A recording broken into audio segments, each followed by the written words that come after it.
जय जय रघुवीर समर्थ श्रीमत दासबोध दशक 17वा प्रकृती पुरुष नाम समास 9वा तनु चतुष्टय निरूपण नाम श्रीराम समर्थ. स्थूल सूक्ष्म कारण महाकारण ऐसे हे चत्वार देह जाण, जागृती स्वप्न सुषुप्ती पूर्ण तुर्या जाणावी. जय सद्गुरू. श्रीमत दासबोधातील दशक 17वा प्रकृती पुरुष नाम आणि त्यामध्ये असलेला समास 9वा तनु चतुष्टय निरूपण नाम.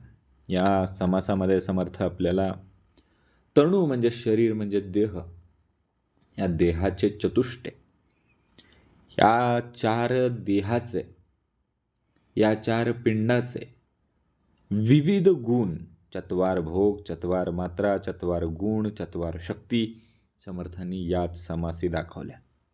त्याचबरोबर पृथ्वी, आप, तेज, वायू, आकाश यांचे गुण दाखवून 25 तत्वसुद्धा याच समासामध्ये समर्थांनी दाखवलेली आहे. बघा, पहिली चोवी आहे स्थूळ सूक्ष्म कारण महाकारण ऐसे हे चत्वार देह जाण, जागृती स्वप्न सुषुप्ती पूर्ण तुर्या जाणावे. मग हे चार देह कुठले हो? चार पहिल्या चोवीत पहिल्याच चरणामध्ये सांगितले. स्थूल, तुम्ही आम्ही भौतिक शरीर जे धारण केलं आहे 25 गुणांनी 25 तत्वांनी ते शरीर म्हणजे स्थूल शरीर. सूक्ष्म शरीर त्याच्या आतमध्ये आहे, कारण शरीर त्याच्या आतमध्ये आहे आणि महाकारण शरीर त्याच्याही आतमध्ये आहे. हे चत्वार देह, हे चार देह, जागृती स्वप्न सुषुप्ती, आणि ह्याच्याही पलीकडं काय आहे? तुर्या अवस्था आहे. समर्थांनी दाखवले. स्थूल सूक्ष्म कारण महाकारण हे पिंडाचे चार देह जाणून घेतल्याच्या नंतर याच पिंडाच्या स्थानी चार अवस्था आहेत. जागृती आहे, स्वप्न आहे, सुषुप्ती आहे. तुम्ही आम्ही जागृत अवस्थेमध्ये काम करतो, स्वप्न अवस्थेमध्ये निद्रा घेतो, सुषुप्ती अवस्थेमध्ये जागृत होतो. आणि या चार अवस्थांना, या चार संख्येला पूर्ण करणारी एक चौथी अवस्था आहे जी तुर्या अवस्था, ज्याच्या हे सगळ्याच्या पलीकडे, जागृती स्वप्न सुषुप्तीच्या पलीकडे असलेली एक अवस्था आहे, तिला तुर्या अवस्था असं म्हणतात. विश्व तेजस प्राज्ञ प्रात्यगात्मा हे अभिमान, नेत्रस्थान कंठस्थान हृदयस्थान मधुरणी ते. अतिशय उत्तम. विश्व तेजस प्राज्ञ आणि प्रागात्म्य हे अनुक्रमे त्या म्हणजे कुठल्या? स्थूळ कारण महाकारण ह्या सगळ्यांचे काय आहेत? अभिमानी विभू आहेत. नेत्रस्थानी कंठस्थानी हृदयस्थानी आणि टाळूच्या ठिकाणी ह्या विभूंची स्थाने आहे. विश्व कुठं दाखवलं? नेत्रस्थानी. तेजस कुठं दाखवलं? कंठस्थानी. बरोबर का? तर ही वेगवेगळ्या विभूंची स्थानं समर्थांनी तुम्हाला आम्हाला दाखवली. मग चत्वार भोग दाखवला. बघा, तुम्हाला आम्हाला भोग काय माहीत होता?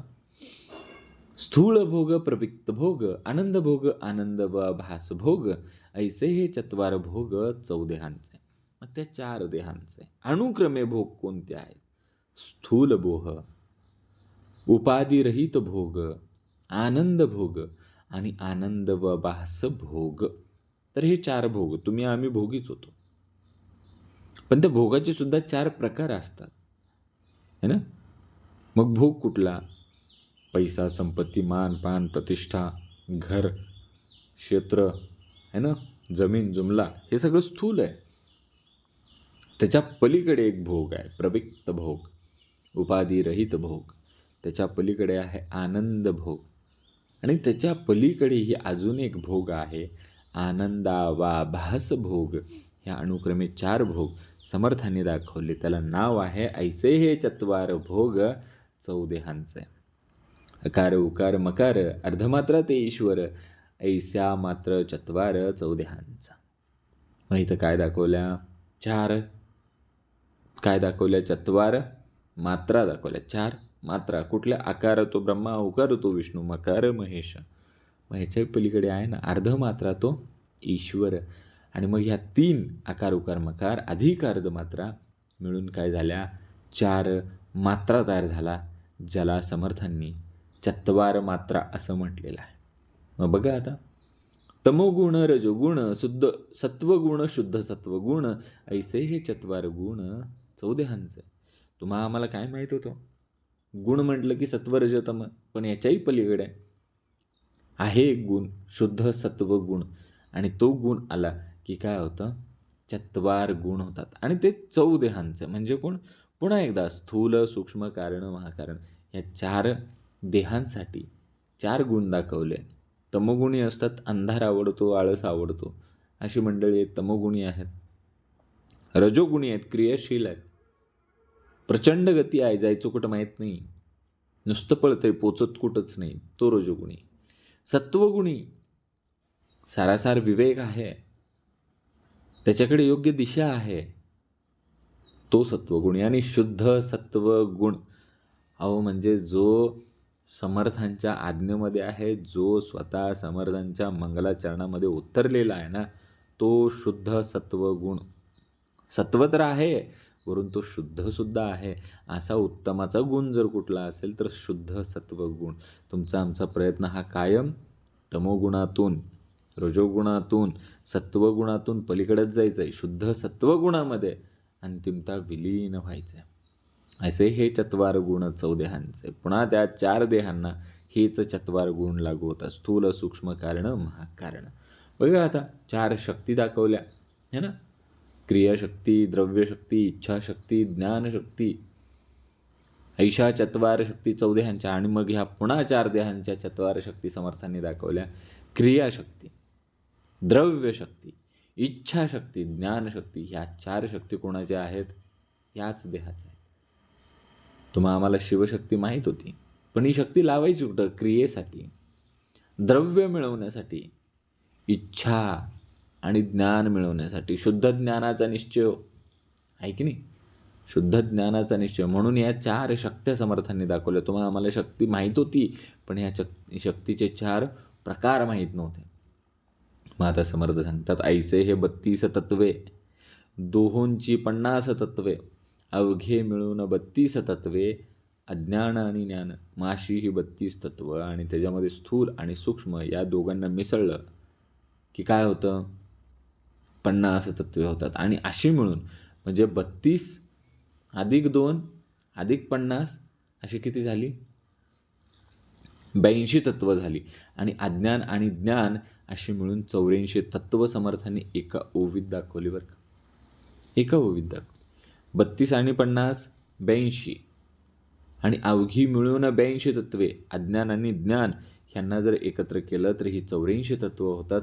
आणि ऐसी ही तत्वे जाणावी, जाणून माईक ओळखावी, आपण साक्षी निरसावी येणे रीती. माईक म्हणजे माया बरं का, माईक हे सगळं माईक आहे, मायेचं जाल आहे. आणि ही 84 तत्व ओळखल्याच्या नंतर माया ओळखता येते. आणि आपण त्या मायेचे काय आहोत? साक्षी आहोत. हे जाणून त्याचं निरसन केलं पाहिजे. साक्षी बघा, समर्थांनी काय सांगितलं? आपण साक्षी निरसावी. मग साक्षी कोण आहे? साक्षी म्हणजे ज्ञान, ज्ञानी ओळखावे अज्ञान, ज्ञाना अज्ञानाचे निरसन देहासरीसे. समर्थांनी काय सांगितलं की साक्षी राहायचं म्हणजे ज्ञान होय, आणि ज्ञानाने अज्ञान ओळखायचं. अज्ञान ओळखण्यासाठी आधी ज्ञान पाहिजे, ज्ञानानेच अज्ञान ओळखता येतं. आणि 4 देहांबरोबर ज्ञान आणि अज्ञानाचं सुद्धा निरसन करता आलं पाहिजे. ब्रह्मांडी देह कल्पिले, विराट हिरण्यगर्भ बोलिले, ते हे विवेके निर्शले आत्मज्ञाने.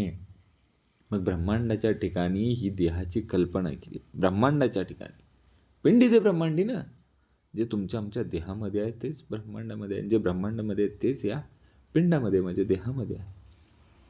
मग ब्रह्मांडाच्या ठिकाणी देहाची कल्पना केली आणि त्यांना विराट आणि हिरण्यगर्भ असे म्हटले. विराट हिरण्यगर्भ बोलिले. विराट आहे हो. हिरण्यगर्भ म्हणजे काय?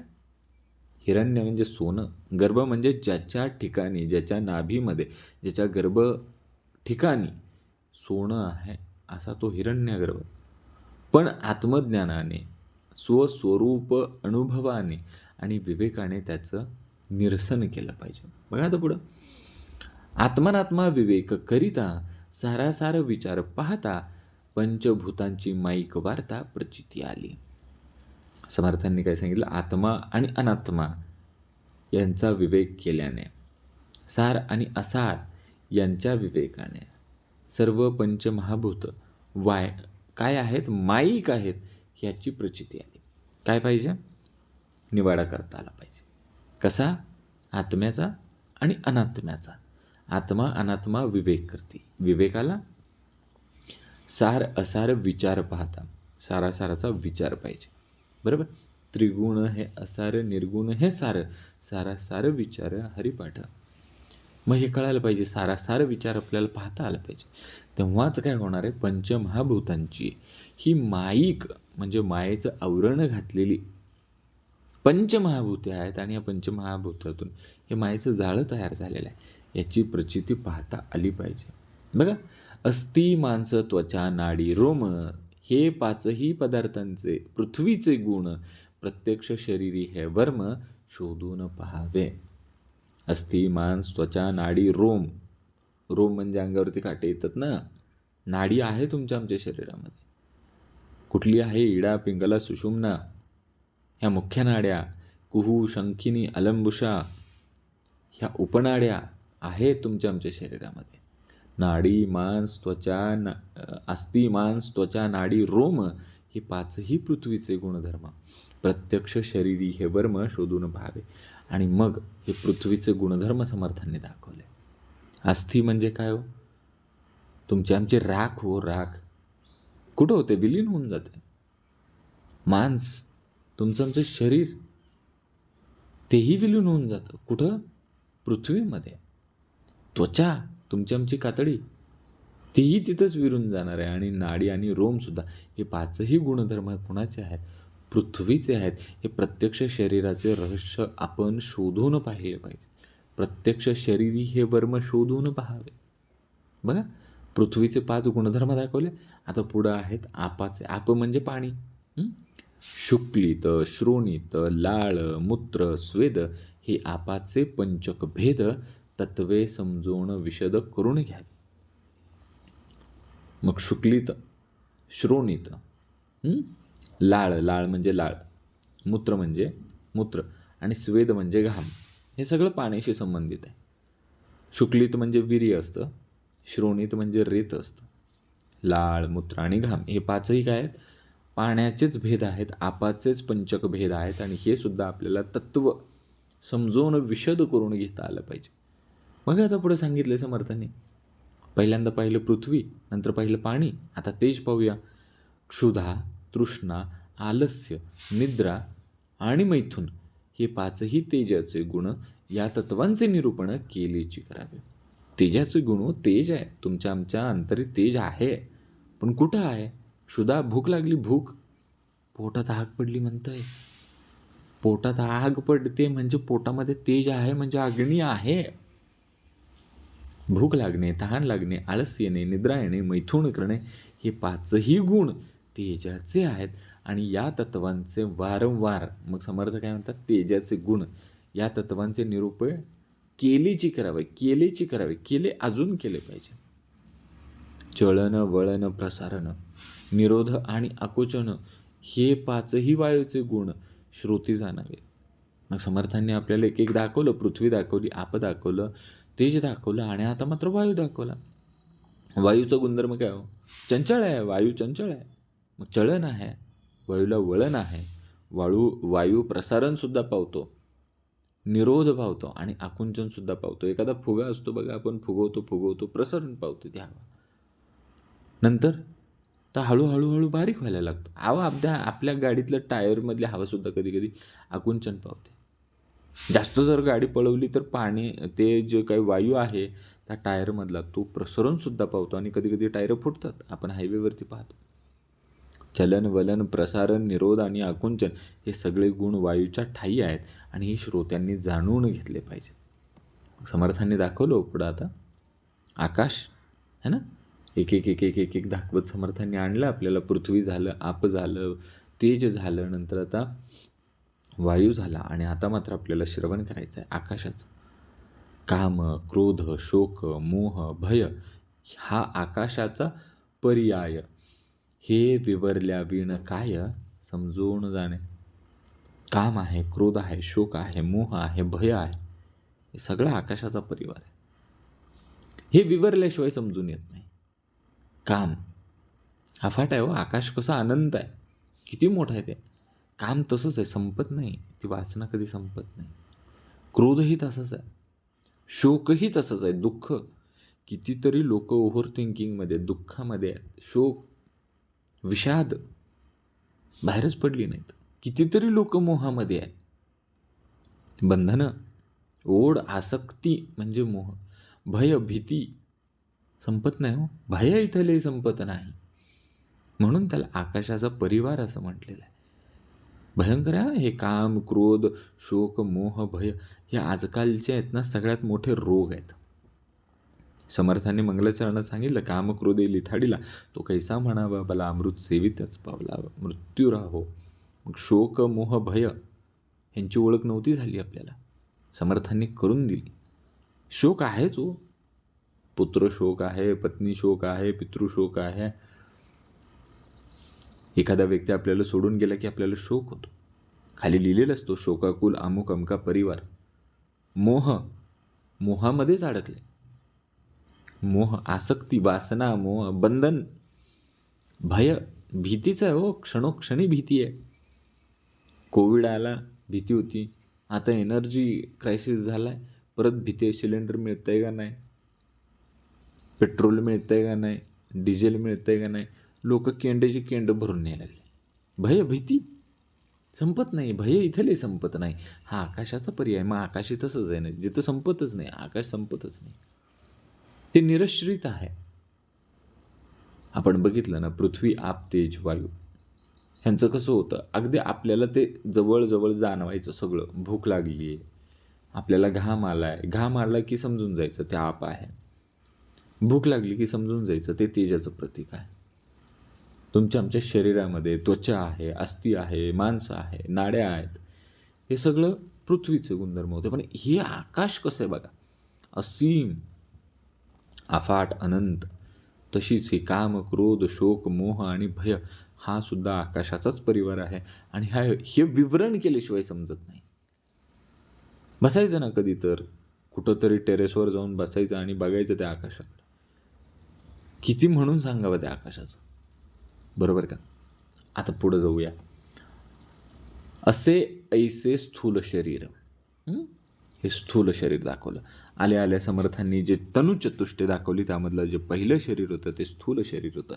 असो ऐसे हे स्थूल शरीर 25 तत्वांचा विस्तार, आता सूक्ष्म देहाचा विचार बोलिला पाहिजे. समर्थांनी आल्या जी आपल्याला पहिली ओवी दिली होती, त्यामुळे जे काही देह चतुष्टे, तनुचतुष्टे दिले होते त्यामधला कारण देह जो होता तो कारण देह कसा आहे, स्थूळ आहे.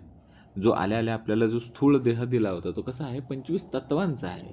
मग ही 25 तत्व समर्थांनी दाखवून दिली की नाही, दाखवून दिली ना. आता हे पंचमहाभूत जी दाखवली, पृथ्वी, आप, तेज, वायू, आकाश, ह्या 5 गुणोले जर 5 केलं तर 25 तत्व निघतात. आणि 25 तत्व कोणाचे आहेत, स्थूल शरीराचे, स्थूळ शरीराचे, बरोबर आहे. ऐसे स्थूळ शरीर 25 तत्वांचा विस्तार, आता सूक्ष्म देहाचा विचार बोलिला पाहिजे. मग आता पुढं दाखवला सूक्ष्म देह. चला आता बघूया सूक्ष्म देह कसा आहे. अंतःकरण, मन, बुद्धी, चित्त, अहंकार, आकाश पंचकाचा विचार, पुढे वायू निरुत्तर होऊ नये का. मग स्थूळ देह समर्थांनी क्लिअर दाखवलं. पुढचा देह आहे तो म्हणजे कुठला, सूक्ष्म देह. अंतःकरण, अंतःकरणापासून तुम्ही आम्ही श्रवण करतोय म्हणजे काय करतो माहिती, मन, बुद्धी, चित्त, अहंकार हे जे 4 आहेत ना, या 4 मिळून अंतःकरण तयार होतं. अंतःकरण म्हणजे काय, मन, बुद्धी, चित्त, अहंकार. निर्वाण षटक कोणाला येतं का, येत असेल तर त्यांनी कमेंट करून निर्वाण षटकाची पहिली ओळ किंवा पहिला पूर्ण निर्वाण षटकाचा स्टांजा जरी कमेंट केला तरी चालेल. अंतःकरण, मन, बुद्धी, चित्त, अहंकार, आकाश पंचकाचा विचार, पुढे वायू निरंतर होऊ नये का. मग हे अंतःकरण पंचक कशाशी संबंधित आहे तर आकाश पंचकाचा विचार करतात. हे आकाशच आहे. जसं बघितलं ना आपण मगाशी, काम, क्रोध, शोक, मोह, भय हे आकाश तत्वाचा काय होता, परिवार होता. तसा इथं आकाशपंचकाचा विचार आहे. म्हणजे मन, बुद्धी, चित्त, अहंकार म्हणजे अंतःकरण हा आकाशपंचक आहे. आणि आता पुढे वायूचा विचार आपल्याला ऐकायचा आहे. वायू कुठला होता? सूक्ष्म देहातला वायू.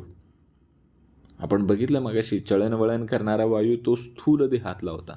सूक्ष्म देहातला वायू कुठला आहे? अपान, व्यान, समान, उदान, प्राण. दाखवलं समर्थांनी. व्यान, समान, उदान, प्राण आणि अपान ऐसे हे गुण हे पाचही गुण वायुतत्वाचे आहे. सोपं नाही हो. पंचप्राण असतात, ओळखच नव्हती. प्राण असतो देहामध्ये, प्राण असतो आणि तो प्राण गेला की व्यक्तिगत प्राण होतो एवढंच माहीत होतं. पण त्या प्राणाचेही 5 प्रकार असतात. व्यान आहे, व्यान संपूर्ण शरीराचं चळणवळण घडवून आणतो. वायुतत्व आहे ना, व्यान प्राण. समान प्राण आहे, समान वायू आहे. संपूर्ण खाल्लेलं अन्न पचवण्याची ताकद त्या वायूमध्ये आहे, तो समान वायू. उदान, जो ऊर्ध्व गतीला घेऊन जातो, जो कंठामध्ये आहे तो उदान. हृदयाच्या स्थानी जो आहे तो प्राण. आणि अपान म्हणजे गुदाच्याच ठिकाणी आहे, जिथं मलमूत्र विसर्जन होतं, तो अपान वायूसुद्धा आहे, अपान प्राणसुद्धा समर्थांनी दाखवलं. आणि हे सगळे काय आहेत? 5ही गुण वायू तत्वाचे. बघा आता पुढं तेजाचे गुण समर्थांनी दाखवलं. श्रोत्र, त्वचा, चक्षु, जिवा, घ्राण हे 5ही तेजाचे गुण. आता आपण सावधान होऊ नये का? समर्थांनी दाखवलं. श्रोत्र म्हणजे कान, ज्याने आपण श्रवण करतो. त्वचा म्हणजे त्वचा, चक्षु म्हणजे डोळे, जिव्हा म्हणजे जीभ, घ्राण म्हणजे नाक. दाखवले ना 5. हे 5ही तेजाचे गुण. इथं तेज आहे, अखंड तेज आहे. तुमच्या आमच्या त्वचेवरती, तुमच्या आमच्या कायामध्ये लखलखीतपणा आला. कधी? उत्तमाचं श्रवण केल्यानंतर तेज आलं. तेज, भरपूर तेज. आता लोक वळून वळून विचारतात, भाऊ काय खाता हो, एवढं तेज आहे? हो, आम्ही श्रवण करतो. श्रोत, त्वचा, चक्षु, जिवा, घ्राण. आता समर्थांनी जे जे काही श्रवण करून घेतलं आहे त्यांनी आमच्या कानाला सुद्धा तेज आलं, त्वचेवरती तेज आलं, चक्षु म्हणजे डोळ्यामध्ये सुद्धा तेज आलं बरं का. जिवा, आता धार आली आहे, धार, जिभेवरती सरस्वती आली आहे. आणि घ्राण म्हणजे आता फक्त आणि फक्त आम्हाला सद्गुरू चरण आणि सद्गुरू चरणावरती असलेल्या फुलांचाच वास येतो. बाकी आम्हाला दुर्गंधी येत नाही, आम्हाला ते पचतच नाही. हे 5ही तेजाचे गुण सावध होऊन ऐकायचे आहेत. हे 5 गुण आहेत तेजाचे. आता आप सावधान होऊ नये का? आता पुढं दाखवलं समर्थांनी.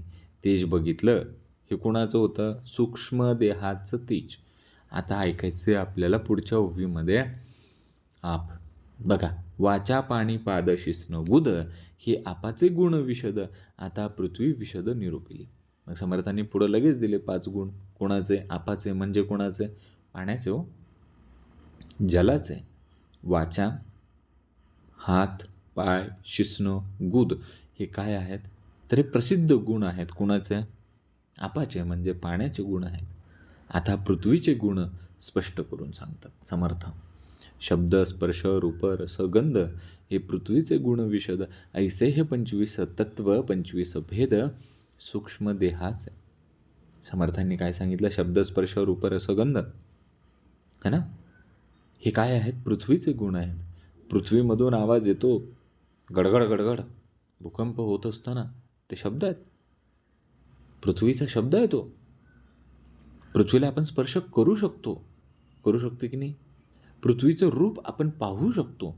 पृथ्वीला रससुद्धा आहे की नाही? आहे. पृथ्वीमधून अंतर्गत वाहणारे झरे आहेत, ज्याचं पाणी आम्ही पितोय.